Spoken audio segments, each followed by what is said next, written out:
गाजर आणि बीटाचे साल काढून घ्यायचे, मग ते किसायचे आणि त्यामध्ये कांदा, कोथिंबीर, हिरवी मिरची टाकून घ्यायची. मग ते एकजीव करायचे आणि मग त्यामध्ये तुम्हाला जे पाहिजे ते पीठ टाकायचं. माझ्याकडे ज्वारी, बाजरी आणि नाचणीचं मिक्स्ड पीठ आहे, तर मी ते टाकते. 7 ते 8 चमचे पीठ मी टाकलेलं आहे. त्यानंतर त्यामध्ये ओवा मी बारीक हातावरती चोळून टाकलेला आहे, त्यामुळे त्याचा वास खूप छान येतो. ते टाकायचे. मग त्यामध्ये मीठ चवीनुसार, लाल मिरची पावडर तुम्हाला आवडत असेल तर, कारण आपण हिरव्या मिरच्या ऑलरेडी टाकलेल्या आहेत, हळद आणि मग त्यामध्ये पाणी टाकून ते मस्त मिक्स करून घ्यायचं. जास्त पाणी टाकायचं नाही, कारण गाजर बीटला पण पाणी सुटते.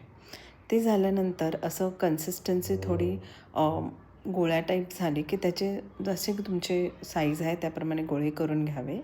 मग एका सफेद कापडावरती ते थापून घ्यायचं.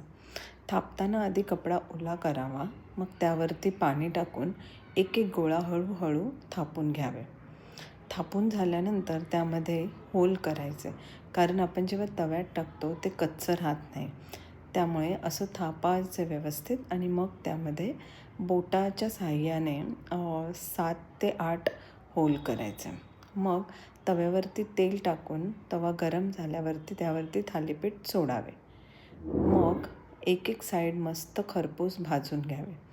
या प्रकारे आपले चविष्ट गाजरपीठ पराठे तयार आहेत. तर नक्की हा पौष्टिक आणि चविष्ट पदार्थ करा आणि आपल्या घरातल्यांना खायला घाला.